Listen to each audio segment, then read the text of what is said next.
If you're talking about challenges and about dreams, it's about tapping into this aspirational side of people.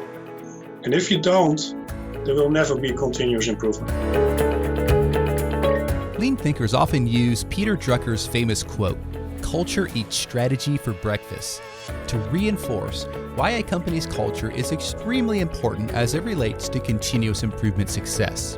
And while Mr. Drucker's quote is quick and easy to say, building and sustaining a strong company culture is far from quick and easy. This is why I'm excited to welcome Emiel van Est to the show. Now, Emiel has been practicing Lean for many years and has focused much of his work on culture building. Today, Emiel and I talk about many different topics, including how the improvement in coaching Kata can help companies continuously improve and respect people. We then get into some unexpected conversation related to Elon Musk, homeostasis, and why changing a company culture may not take quite as long as many expect.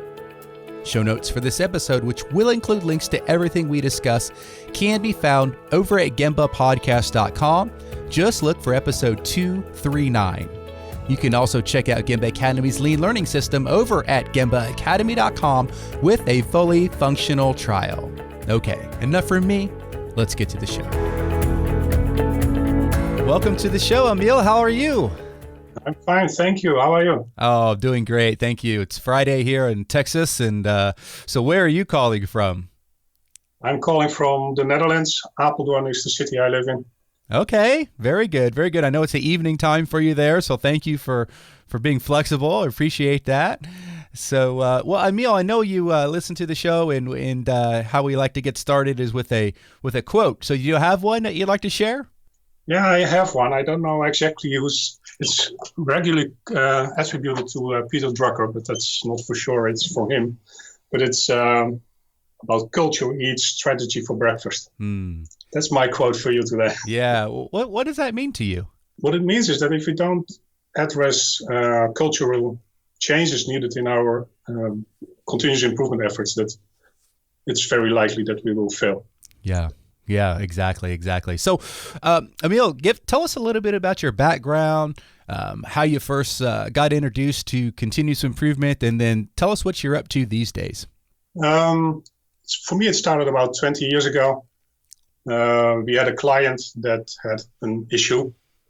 They could produce, or they could sell more printers than they could produce. And that was Hewlett Packard. And somehow I got asked to help them out. And we did some fabulous things. We broke a world record. And the people that we worked with were quite enthusiastic about our experiments.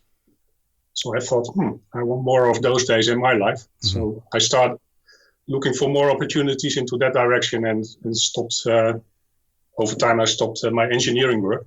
Mm-hmm. And at some point I started reading and I found out that the things that I've been doing had a name and it was called Lean. So there it goes. Yeah. So what was the world record?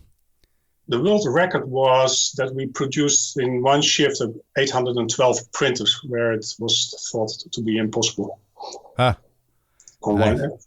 In one shift on one line. And when we started, we made about 250 a shift. Wow. Yeah. It's amazing how that first breakthrough and then it just opens up, right? Yeah, it was a great discovery. I mean, I found out that I have a talent for something. Yeah, well, that's fantastic. Yeah.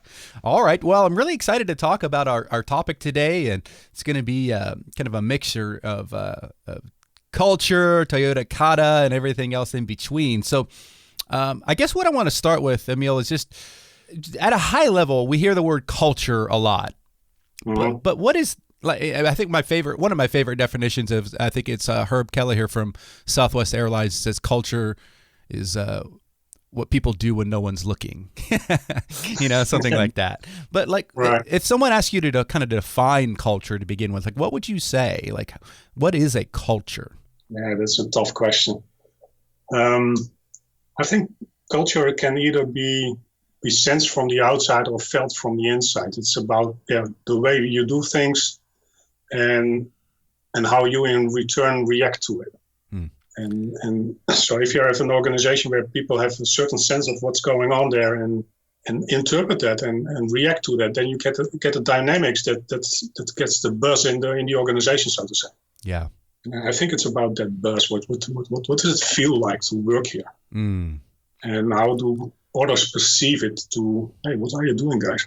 Yeah. Yeah. No, I like that. Yeah. Because, you could have all different kinds of cultures, right? You could have a culture of, competitiveness, or a culture of, corruption even, right? It could be anything. So could be anything. Yeah. Could be anything. So why do you think culture is such an important topic we lean thinkers need to be addressing? Well, if you think about it, the term lean is about 30 years old now, right?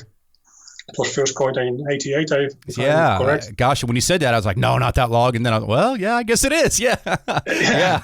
Yeah. So it was in the book, The Machine That Changed the World. Yeah. And it was how to describe what people, the investigators, saw at Toyota.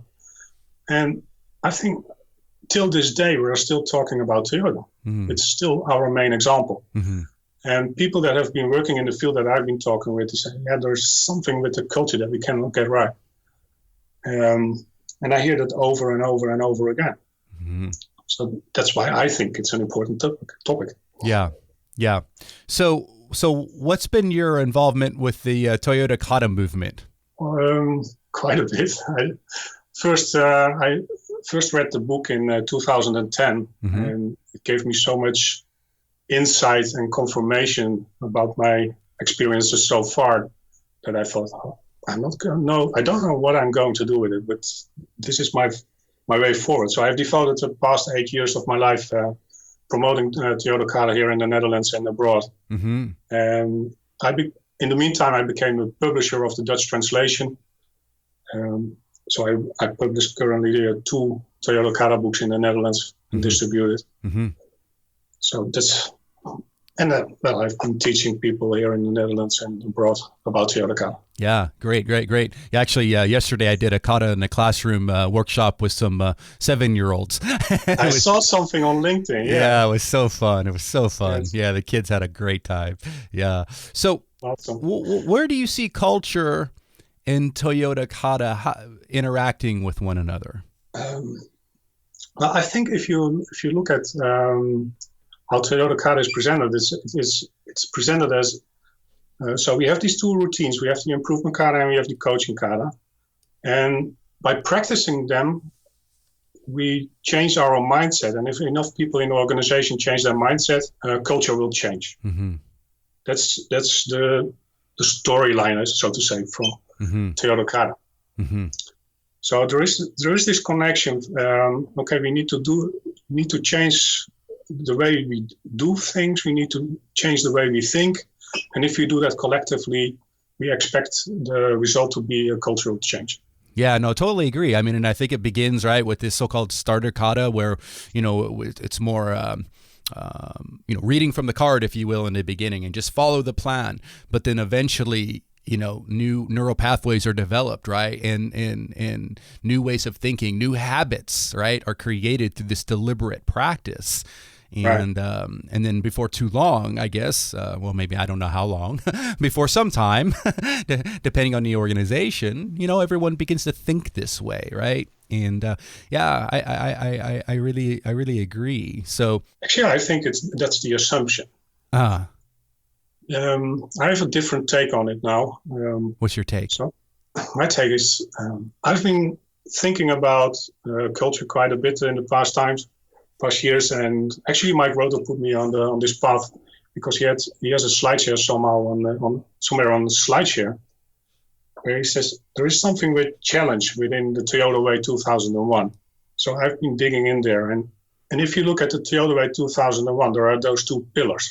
So there is the pillar of continuous improvement, and there is this pillar of respect for people. Mm-hmm. And if we look at Toyota Kata, we have the improvement kata and we have the coaching kata. Could it be that with the improvement kata, we practice the continuous improvement pillar of the Toyota Way 2001? I think you might agree with that. Yeah, sure. Sure. So could it be that we with the coaching kata, we actually practice respectful way of interacting with co-workers. Mm-hmm. And so I think it's no coincidence that there are two routines and that there are two pillars in the Toyota Way 2001. So I think Toyota Kata is a way to practice the cultural elements that Toyota identified to be critical to their success. Yeah, that's really interesting. I've not thought of it that way, but no, I agree. You know, I almost liken Toyota Kata, and this is a simplistic explanation, but as more of a horse. And because a lot of there's been some discussion is, well, but I do A3, or I do practical problem solving, or I'm Six Sigma guy, I do DMAIC. Can I do Toyota Kata? Well, of course you can. I think to me, Toyota Kata is the horse that pulls the cart full of methodologies, tools, whatever you want to talk about. But a doing 5S in and of itself is okay, I guess, but why are you doing it, right? Like what purpose is it? What problem are you trying to solve? And this has been the age-old dilemma, I think, with continuous improvement practitioners, is that sometimes we're really good at this so-called point Kaizen, right? Where we go around and we make little things better, but the whole system overall really hasn't improved. And I think when you set this challenge, and I don't know, I'm a huge believer, obviously, and I do like your analogy of the two pillars. So if you look at just continuous improvement overall, like just Toyota Kata, whatever you want, but this culture of continuous improvement, what does that look like to you? What does a CI culture look like? I think if we look at the Toyota Way 2001, we find all the elements that we need. Toyota put in 2.5 years work under the lead of the then president, Mr. Cho, to identify these cultural elements. So in the introduction of the Toyota Way 2001, Mr. Cho writes, "In this booklet, we have identified and defined the company's fundamental DNA, which summarizes the unique and outstanding elements of our company culture and success." So, and Toyota made this because they found that in the 80s, Toyota went abroad, and they started producing outside of Japan. And initially, their teachings were, in a way, they were implicit. They sent out managers from Japan to the US to teach. But over time, Toyota grew bigger and bigger outside of Japan, and the number of the teachers that they could send from Japan were getting fewer and fewer. So they needed a way more explicit way of what is it that they were teaching. And I think that was the starting point for this effort to define those elements. And I think if we go to the roots, if we want to understand Toyota's success, I think we should study what Toyota wrote in this booklet. Mm-hmm.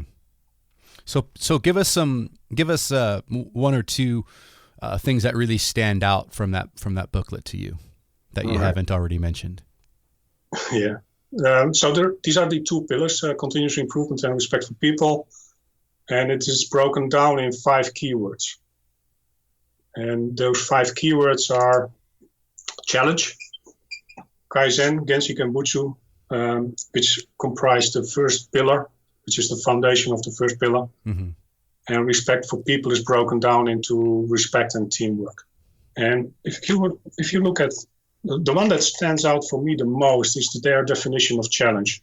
And they write, for challenge, we form a long-term vision, meeting challenges with courage and creativity to realize our dreams. What do you think Toyota's dreams are? What Toyota's... you could look at... Toyota has a current challenge. It's a challenge 2050, where they want to... I'm paraphrasing now from my mind. But they want to go to zero emissions with their plans and with the cars that they manufacture. Mm-hmm. So that's one of the big dreams that Toyota currently is working on. Mm-hmm. And 2050 it's a bit long term, I guess. Mm-hmm. Mm-hmm. How would you contrast, say, I don't know, Elon Musk or somebody like that with a Toyota, a leader of Toyota? Is it very different? yeah, it's a very different person. But if I think, and I don't mean to pick on Mr. Musk, but just maybe no. Tesla, that movement, right? Yeah, right. What I think there's a great connection with what Mr. Elon Musk is doing and what Toyota is doing. I think if you look at Elon Musk, what he is doing again and again, he is articulating dreams. He is very articulate in his dream about going to Mars. Mm-hmm. And he is very articulate about we need to accelerate the energy transition. Mm-hmm. And by being very articulate about it, he attracts people that have the same dream. Mm-hmm.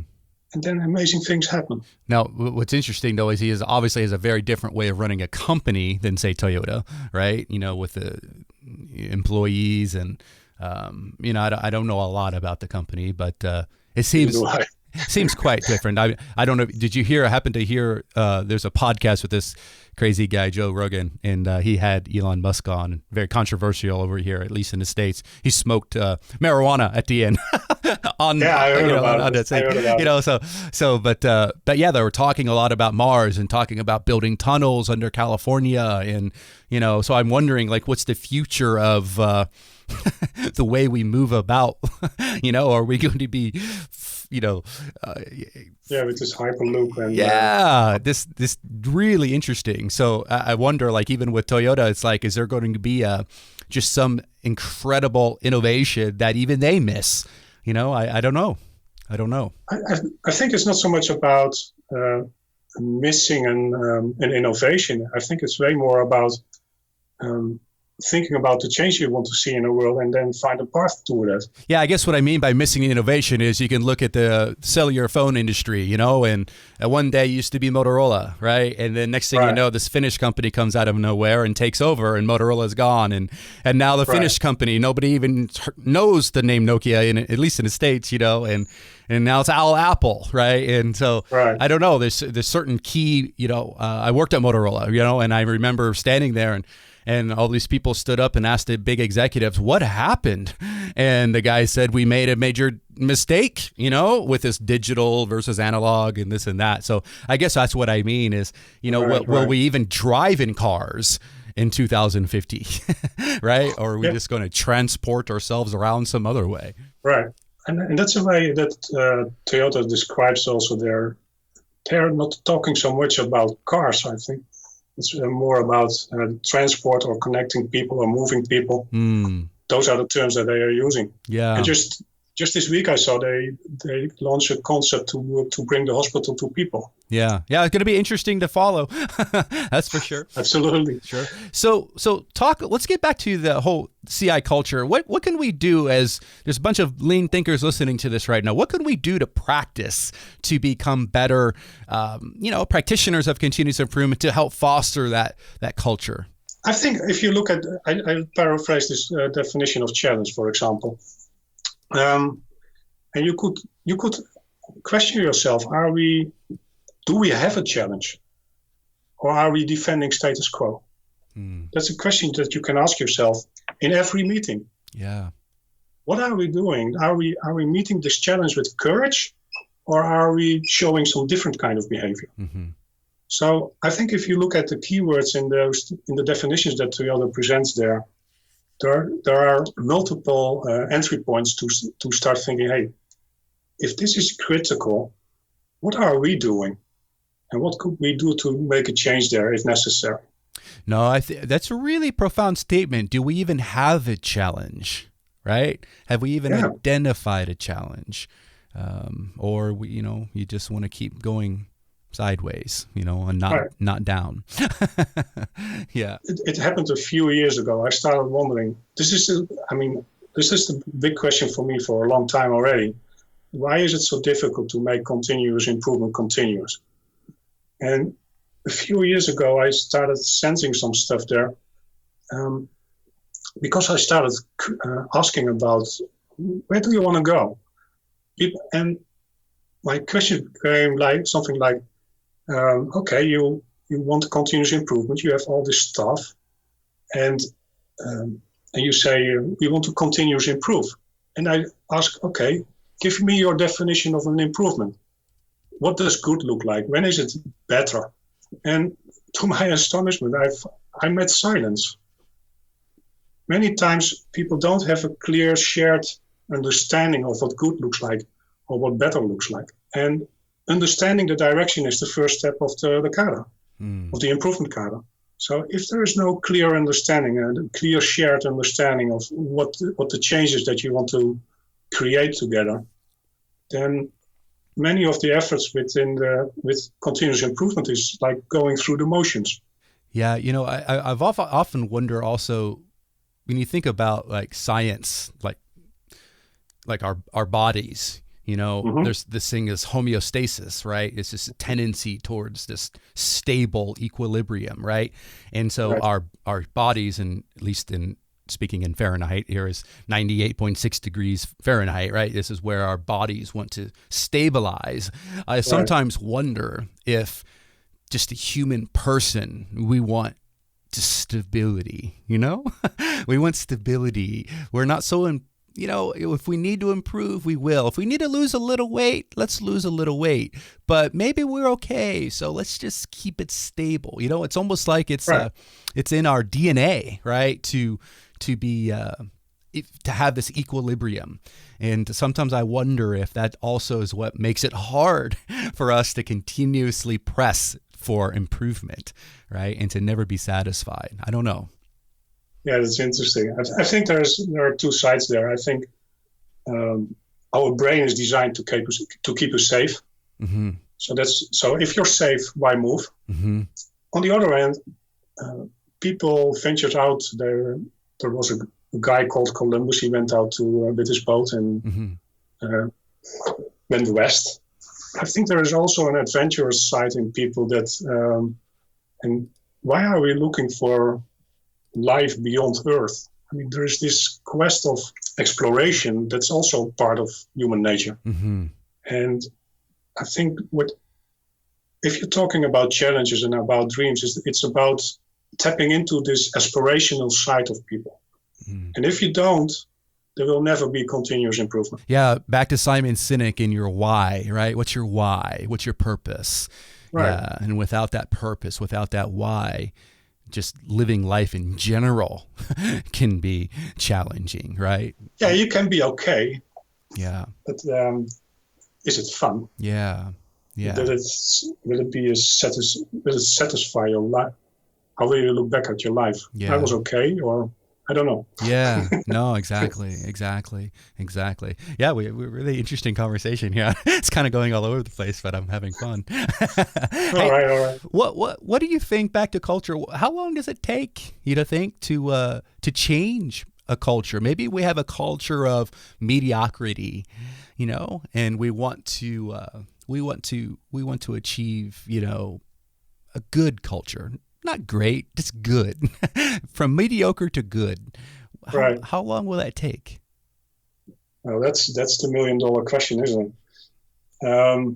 I think the hypothesis is that it will take ages. Mm. But there are a few examples where it can actually take only 12 months or a year or so. But that's not the same, 18 months, something like that. Mm-hmm.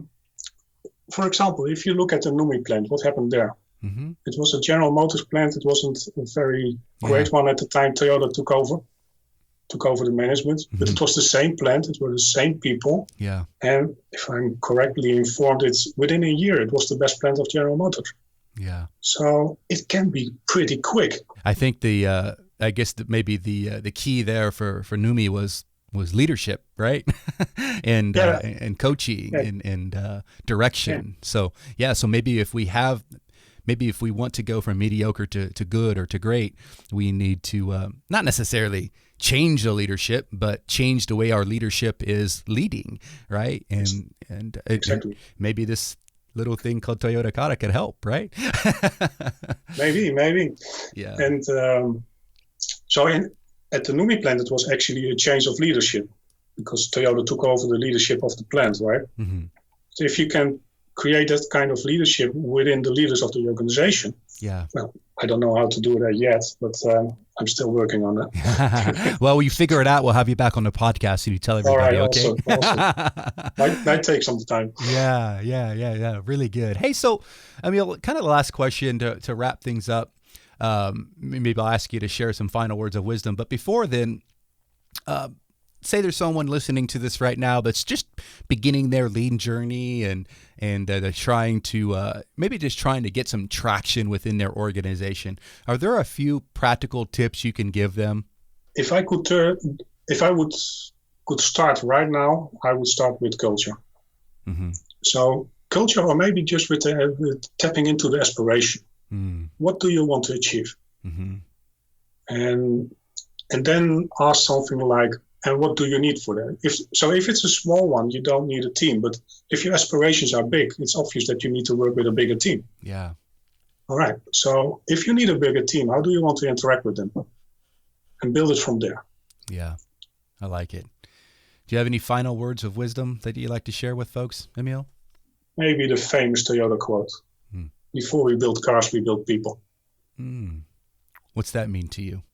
What it means is that I think the past 30 years, we had a big focus on the technical side of lean. Yeah. And I think we should transform that. We should start with the people. Because if you look at continuous improvement implies that there is continuous energy to improve. Where does that energy come from? That can only come from people. Mm-hmm. Yeah. Well, and it used to be that sometimes we would try to change his culture with, 3 lean experts or some black belts or whatever it might be. And it was a small group of people who went about trying to change a culture. And I just think this is next to impossible, right?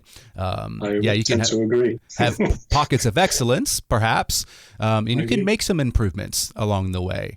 But to really, really change the culture, deep inside an organization's heart, we have to reach every single person, right?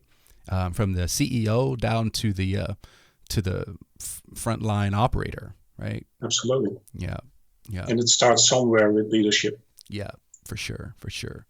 Well, good stuff. So, Emiel, if folks want to connect with you, what's the best way? I'm on LinkedIn. I have the Toyota Kata.nl website. I have a leanmanagement.nl website. Okay. And yeah. Well, and that can be found. Go ahead and spell your name for everyone in case they're only listening. So my name is Emiel, Emiel, and then Van, like a car, but VAN, mm-hmm. and then a space, and then EST. Okay. Got it. And we'll put everything in the show notes. This will be episode 238. So that'll be gembapodcast.com. Go to episode 238 and you can read Toyota Kata in Dutch. That's great. You can. If you can read Dutch, you can. I love it.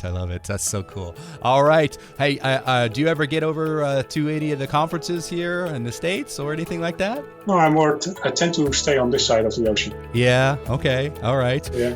Well, when next time I come over to the Netherlands, I'll look you up and we'll go have some good Dutch beer. Awesome.